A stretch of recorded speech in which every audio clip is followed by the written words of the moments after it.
Old clothes get new owners. Cal Poly hosts hackers from around California. And freshman architecture students are walking down the runway in their winter projects. Broadcasting from Swanson Studios, you're watching Mustang News.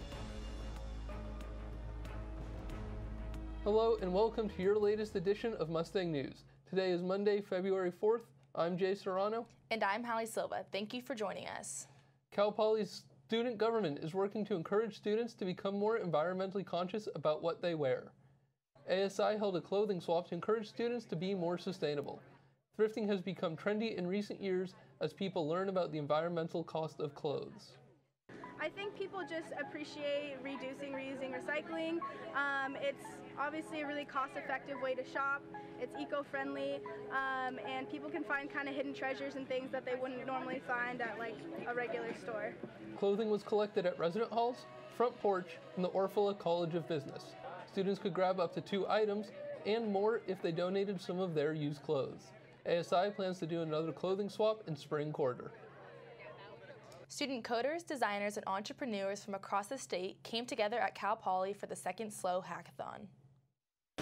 This weekend, 500 students from across California competed at the largest hackathon at Cal Poly, turning their ideas into a reality. An app to incentivize volunteering in our community. A platform for both drivers and riders to locate rides. A neural network that'll allow us to predict times that students would be able to park on campus more reliably. At SLO Hacks, students of all levels and majors competed for 36 straight hours, building innovative tech projects, all leading up to a presentation to the judges Sunday morning. So that they can build whatever they want to build, have the resources, the mentors, anything that they need to do it.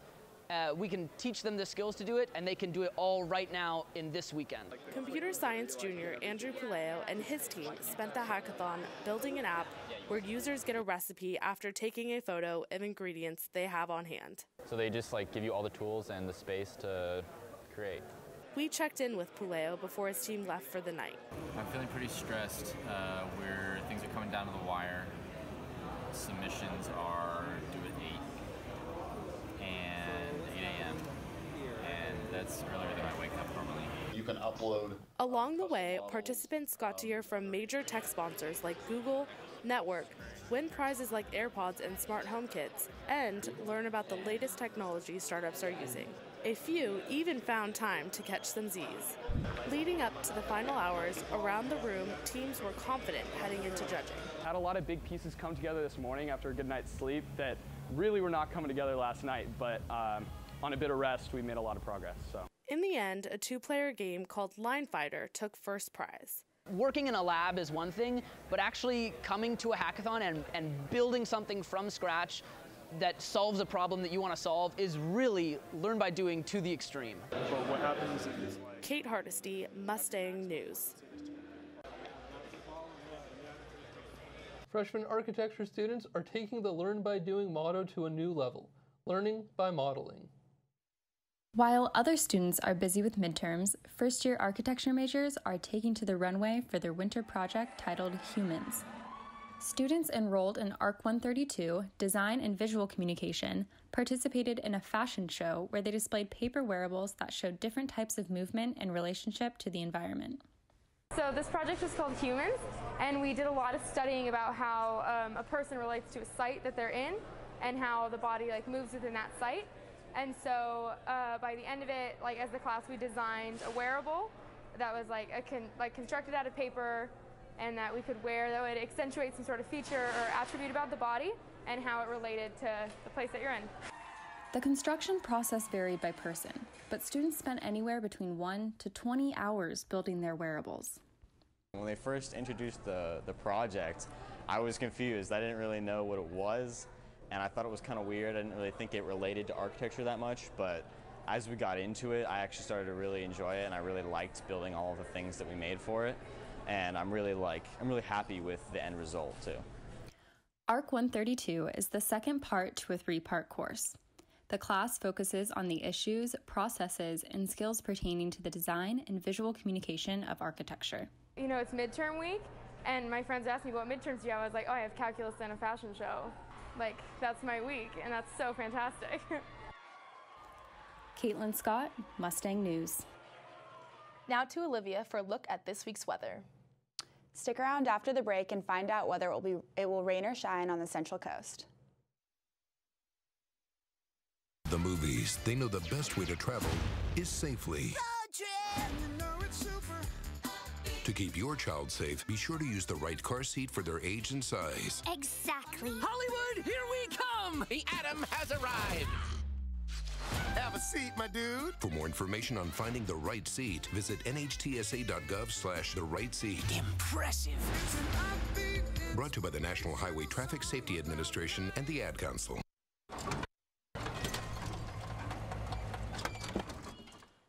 Leah, did you put a new dent in that? This one? No. Were you texting and driving again? Yes. Hi, Leah. Hi, Dad. Sorry about your bumper.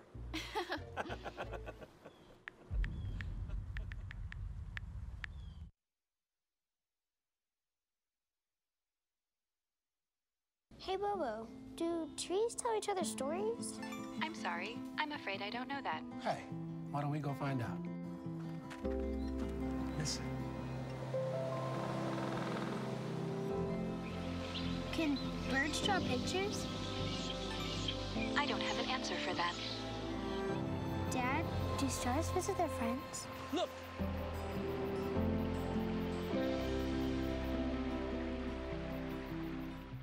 Welcome back. I'm Olivia Vort. Here's today's weather forecast. Today we have a high of 56 and a low of 42. It's going to be raining and mostly cloudy with 66% humidity and winds of 25 miles per hour. Up in the North County in Paso, we have a high of 52, a low of 38, and as you come back down to San Luis Obispo, we have a high of 59 and a low of 42. In Cayucas, we have a high of 56 and a low of 42, and coming back down to Oceano, we have a high of 57 and a low of 43. In the South County, we have up in Arroyo Grande, a high of 57 and a low of 43, and down in Vandenberg, a high of 57 and a low of 44. And this week, we have a high of 59 today with a low of 40, and down when you come down to Friday, we have a high of 54 and a low of 39. Now over to Summer with a look at Cal Poly sports. Thanks for the weather update, Olivia. I'm Summer Santangelo. Cal Poly Wrestling has yet to score this win this season. Reporter Emily Hilsinger brings you the highlights from Saturday's meet. The Cal Poly men's wrestling team faced off against the Oregon State Beavers in a meet on Saturday.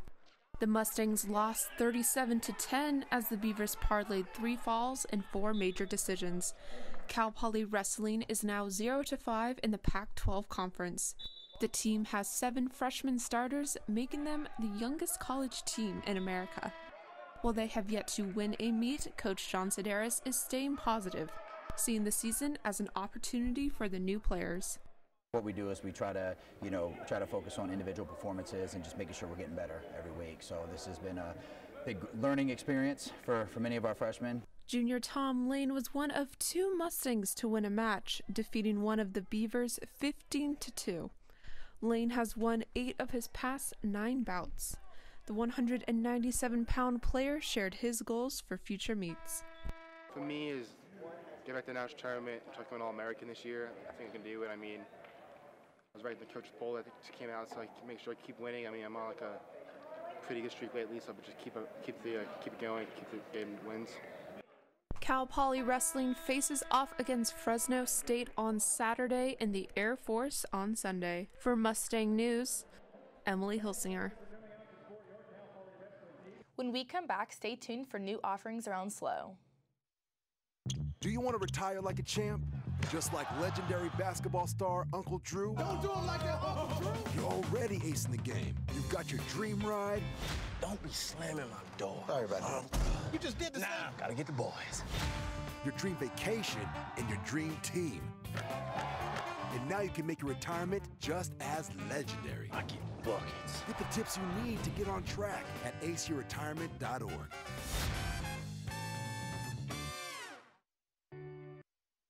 Meals on Wheels gives me a chance to be totally selfless. More than the food itself, a lot of seniors don't have family. So just to have someone to talk to, just to say, hey, how was your day? That means so much more than a meal could ever mean. We have to look outside of ourselves to be that lifeline to other people. It's worth it. A local hotel near Cal Poly has undergone a major makeover. The Holiday Inn Express is now called the Kinney Slow and has an on-site barcade. The hotel is located on Monterey Street. Managers say that the Kinney San Luis Obispo has redesigned hotel rooms with an on-site barcade, flexible event space, and a year-round heated pool and spa. The owners are hoping to get students interested in the on-site restaurant by offering a discount. Leroy serves made-to-order breakfast and evening pub food plus games. Leroy's offers a rotating selection of local draft beers and plenty of games to play with a group of friends. The Kinney has been calling all students and offering a 10% off with a Cal Poly ID. The ASI Craft Center at Cal Poly is one of the only of its kind on the West Coast. Last week, I went to the Craft Center to see what they had to offer. The ASI Craft Center is located in the most central building on campus, yet is one of the most overlooked resources at Cal Poly. Students can find the Cal Poly Craft Center on the first floor of the University Union. We spoke with ASI student manager of the Craft Center, Megan Garcia, on the best ways students can get involved. Ways for Cal Poly students to get involved include taking classes, or even if you're pretty good at a craft, you can just get a quarter pass and come in and create by yourself. Another really fun class that we've just released is paint night, and it's just once a week, so it's less than a 6-week commitment, and you come in and it's a guided painting class, and it's really fun. Garcia also mentioned that the most popular classes include surfboard making, ceramics, and jewelry making. Many of the classes are led by student instructors. People can sign up for the Craft Center classes once the schedules are released closer to the following quarter. Cal Poly sophomore Jennifer Serwin works as the frontline assistant for the Craft Center. She told us about her own personal favorite classes. I would say my favorite part of the Craft Center is ceramics, just because I've done ceramics for a long time and I really enjoy it, but I think the jewelry making is really cool. We also have flame working, which is really awesome to even just watch. There's a lot of different things in there that everyone can get involved. For more information on the Craft Center, please visit the Cal Poly ASI website. This is Hallie Silva with Mustang News. Talent is found everywhere, especially at Libertine Coffee Bar, where a Cal Poly student presented his art during Art After Dark. Libertine Coffee Bar hosted an Art After Dark on Friday night, which featured a Cal Poly student's original photography. Everett Fitzpatrick, an art major from Cal Poly, showcased various photos he's taken during the 5 years he's been a photographer. The event started at 6 p.m. and went until 9, and the room was packed by the end of the night. It was Fitzpatrick's first art show, but definitely not his last. If you missed last week's Art After Dark, don't forget to make it to the next one. They happen on the first Friday of every month. Who were you rooting for on Sunday? Well, not hard to say, but last Sunday I was definitely rooting for the Patriots.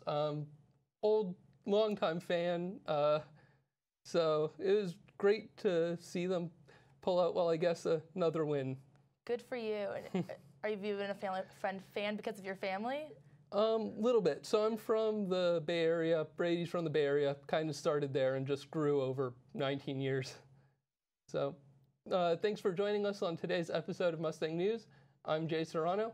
And I'm Hallie Silva. Have a great day.